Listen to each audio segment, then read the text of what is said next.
Baik, Assalamualaikum warahmatullahi wabarakatuh. Di sini saya Yuka Diva akan mempresentasikan proposal saya ya dengan judul Evaluasi Ketersediaan RTH di Kecamatan Mergangsan, Kota Yogyakarta tahun 2023.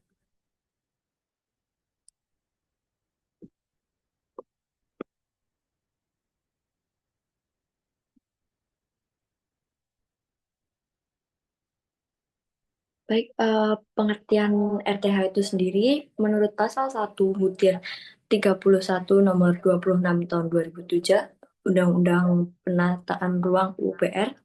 RTH adalah area memanjang atau mengelompok yang penggunaannya lebih bersifat terbuka, tempat tumbuh tanaman, baik yang tumbuh secara alamiah maupun yang sengaja ditanam. Ketersediaan RTH telah disebutkan dalam UU Nomor 26 Tahun 2007 tentang Penataan Ruang. Perencanaan tata ruang wilayah kota harus memuat rencana penyediaan dan pemanfaatan ruang terbuka hijau yang luas minimal sebesar 30% dari luas wilayah kota. Yang melatar belakangi saya untuk melakukan penelitian ini, karena kegiatan pariwisata di Kota Yogyakarta itu selalu mengalami peningkatan dan mempengaruhi tingginya permintaan lahan untuk membangun tempat penunjang kegiatan pariwisata. Informasi ini saya dapat dari Kominfo DIY bahwa di DIY sendiri itu sektor utama unggulannya adalah pariwisata.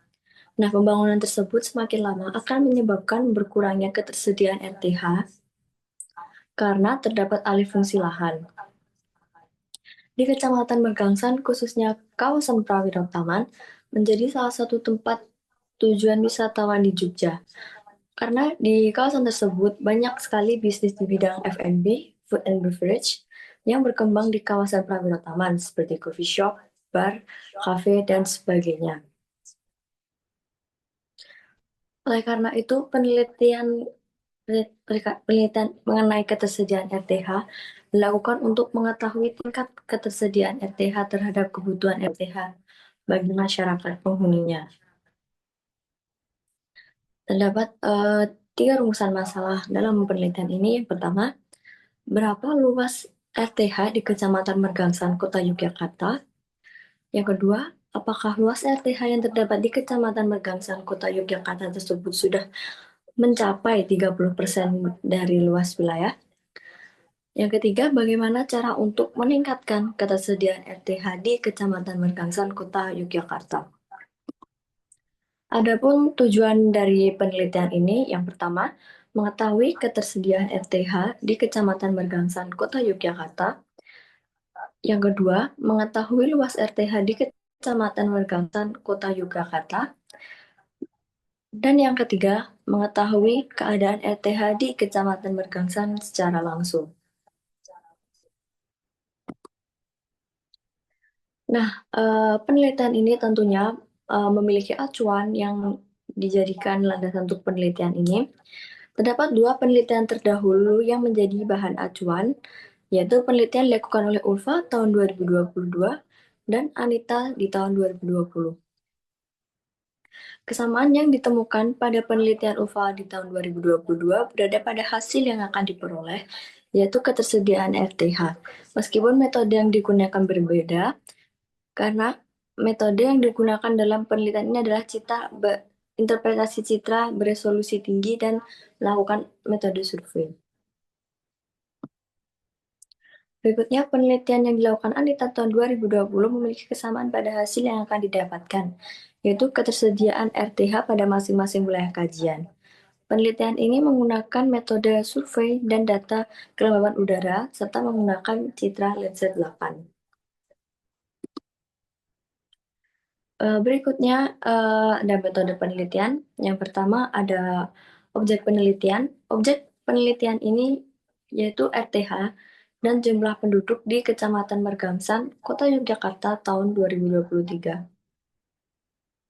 Yang kedua, metode pengambilan sampel. Dalam penelitian ini menggunakan metode purposive sampling untuk mempertimbangkan RTH yang sudah diidentifikasi melalui citra. Sedangkan metode pengumpulan datanya ada dua, data primer dan data sekunder.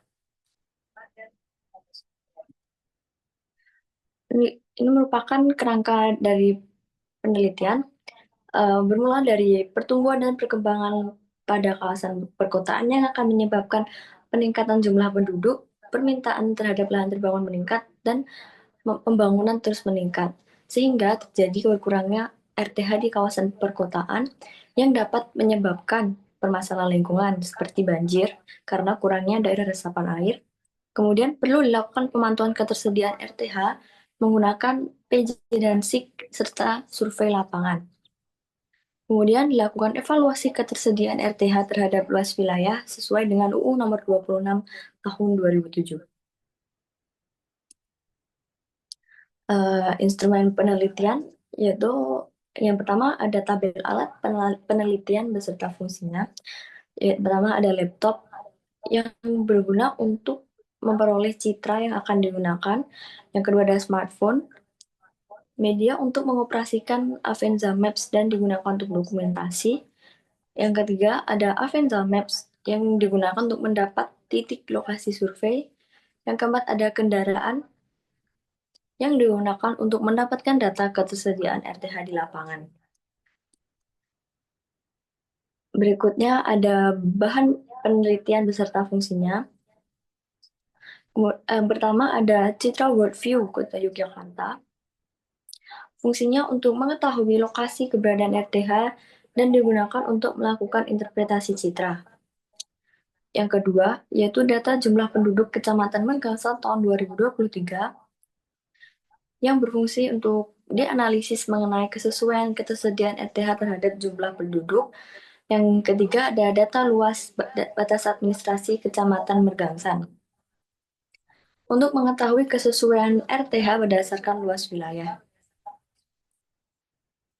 Di sini terdapat teknik pengolahan data. Yang pertama itu ada pemotongan citra yang dilakukan menggunakan ArcGIS. Yang kedua ada interpretasi RTH yang bertujuan untuk mengidentifikasi objek yang diperkirakan sebagai RTH. Kemudian dilakukan survei lapangan bertujuan untuk mengetahui ketersediaan RTH secara langsung.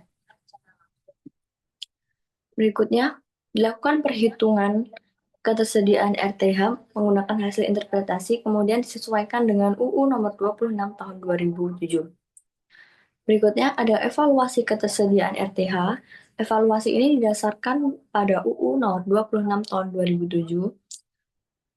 Dan yang berikutnya terdapat evaluasi RTH terhadap jumlah penduduk untuk membandingkan ketersediaan RTH dengan jumlah penduduk.